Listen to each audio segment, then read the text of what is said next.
দেরি করে ফেলাইছি, এরা খাওয়া দাওয়া না শেষ করলে আমরা খাইতে পারবো না।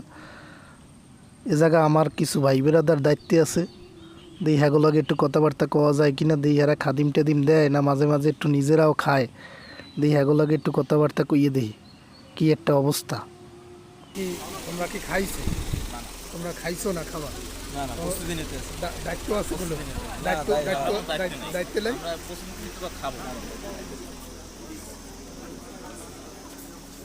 তার কাছে রানা ভাই আমাদের ভাই তুমি কোনো দায়িত্বে আছো? হ্যাঁ জি ভাই, আমি এই টেবিলে খাদিম দিতে আছি। আপনি খাওয়ার খাদিমের মাঝখানে খাও না? এই খাদিম দেওয়ার মাঝখানে মাঝখানে খাও না? না না না ভাই, এই এরকম অভ্যাস না? না এরকম অবস্থা। রানা ভাই দায়িত্বে আছে কোনো? রানা ভাই দায়িত্বে আছে? এই ও জায়গা আমার বাল্য বন্ধু গেলতে আছে, দেই ওর গেলার অবস্থা কিরম, দেই ওর লাগে একটু কথা কই দিই। গেলা টেলা হইতে আছে কিরম? এই পাশে